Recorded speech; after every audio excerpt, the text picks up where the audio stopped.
Hi, I'm Megan and welcome to my kitchen. In today's What's for Dinner video, I'll be sharing with you what meals we had this past week. This week's video is a little different than usual because we were in Kentucky for several days, so there are several dinners where we ate out, but I'll share with you what we had. If you would like more yummy, easy, and delicious budget-friendly weeknight meal ideas, check my What's for Dinner playlist down below. I've got tons and tons of yummy ideas for you, but in the meantime, today, let me show you what we ate this past week.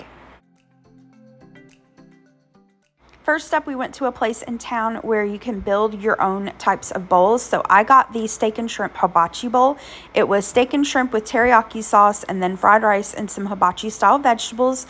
Gary got one of their poke bowls. It had like crab salad, ahi tuna, salmon, and then all kinds of yummy veggies and toppings and everything.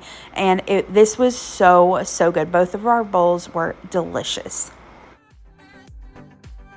For dinner the next night, we went to a restaurant in our hometown. I've been going to this restaurant ever since I can remember, way back when I was little, teeny tiny. It's, just a Southern home style restaurant. They do have a menu, but they also have a hot bar where they have different specials every day of main dishes, side dishes, all kinds of stuff. And I was super happy tonight because what they had on the hot bar was like all my favorite things. So they had salmon croquettes, chicken and dumplings, turkey and dressing, and fried pork tenderloin. I got just a little bit of, I didn't get any pork tenderloin this night because I was honestly too full, but I got that with their macaroni and cheese. Is so stinking good. I love it. I got some of their sweet potato casserole, some pinto beans and cornbread, and then their corn is so good. But yeah, that was my dinner that night. Up next, we had a family get-together. It was my dad's side of the family. I did not get any pictures of, like, I guess you'd call it the buffet. There was just so many people there, and people kept coming in afterwards and just kept bringing stuff. But believe me when I say, you name it, we had it. There was a little bit of everything there. All kinds of yummy dishes and desserts, and so I just got a little bit. I'll be honest with y'all, this was my first plate. If you've been with me for a while, you know it. Family reunions, potlucks, anything, I always get a little bit, just a little bit, maybe a couple tablespoons of everything so that I can try it. But yeah, everything that I tried was really good.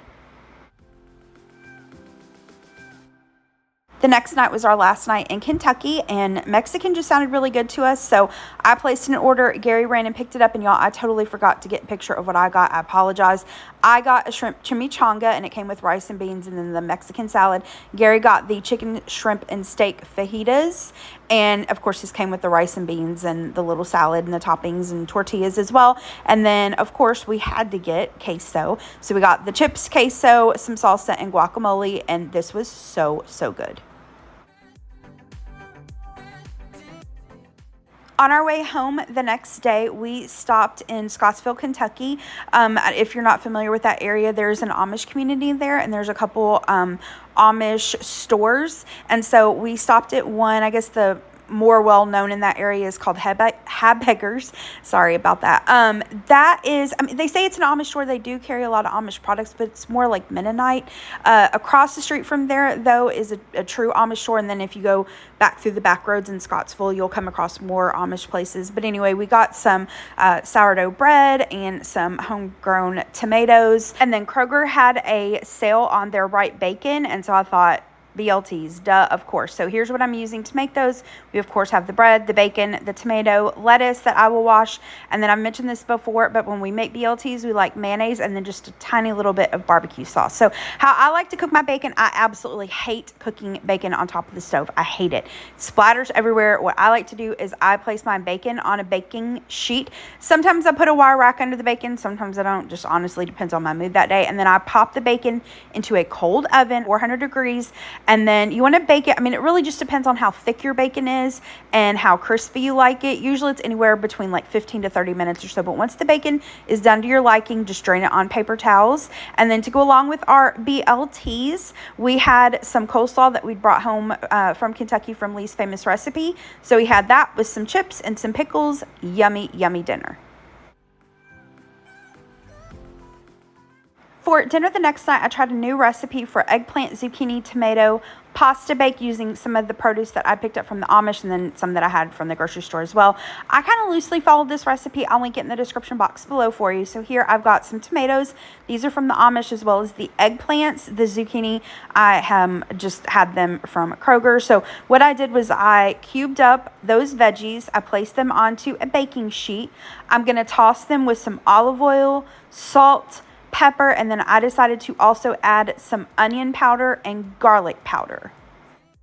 The recipe didn't call for the garlic or onion powder, but I just wanted to add it. And really, you could use whatever vegetables you'd like or what you've got on hand. You could do onions, bell peppers, some like yellow squash. Again, whatever you like, whatever you got on hand, whatever's in your fridge and you need to use up. So now I'm going to add in some fresh herbs. You can absolutely use dried if you prefer. I just had the fresh on hand. I'm going to add on some thyme, basil, and then rosemary. I'm going to give that a really, really good toss with my hands. This is going to go into a preheated oven. This was set at 425 degrees, and I baked these for about 30 to 40 minutes until they were really, really tender. Now, again, this recipe didn't call for the onions and garlic, but I had it on hand. I had like maybe a half of a purple onion I needed to use up, so I just diced it, sauteed it in some olive oil for about 5 minutes until it was tender. I'm going to add some garlic, give that a stir, cook that for about 30 seconds, and then I'm going to add in a jar of pasta sauce. Use your favorite brand, or you could use homemade, of course. So I'm going to give that a stir and then add in my roasted vegetables. Now, the recipe, I don't remember it saying to blend it. Maybe it did and I just forgot, but I decided to use my immersion blender. There, I just picked out one of the thyme stems that I had accidentally left in there. But I'm going to use my immersion blender. So I decided to add a little bit of the starchy cooking water from cooking the pasta, and I just used the immersion blender. I didn't blend it all the way. I still wanted some chunks in there, but I, didn't want it as chunky as what it was. I also tossed in a little bit of sugar there. If that offends you, just shield your eyes, pretend I didn't do it. Now I'm going to add in my cooked pasta. This is what I'm using, the Protein Plus penne from Barilla. I only used 6 ounces of pasta, you guys, and you'll see this made a full 9x13. So really, not a whole lot of pasta in there at all. It was really veggie forward. So once I stir that pasta in, I'm going to add in some fresh parsley and basil. Now I'm going to add in some cottage cheese. The recipe didn't call for this. The recipe called for you to add ricotta on top, but I had the cottage cheese on hand that I needed to use up, so that's what I decided to do. Once I stirred in that cottage cheese, I'm going to add in some spinach, give that a stir. And I just cooked this for a couple minutes. This was on like medium-low heat just for that spinach to start to wilt. Give it a taste. Adjust the seasonings to your taste. Now I'm going to pour that mixture into a greased casserole dish. Like I said, this was a 9x13. I'm going to spread that out. Now I'm going to add some shredded Parmesan cheese. I think the recipe called for grated, but I have shredded. And then I have this 6-blend Italian cheese. So I'm going to sprinkle that on top. This is going to go into a preheated oven at 350, and I baked it for about 25 or 30 minutes until it was bubbly and golden brown. You could broil it for a minute or two if you want.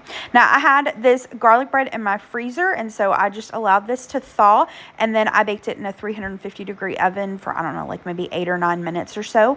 Here is my plate. Gary ate later than I did, but I just served up some of the pasta, garnished it with some fresh basil, grated Parmesan cheese, the garlic bread. This was delicious. This pasta was so good.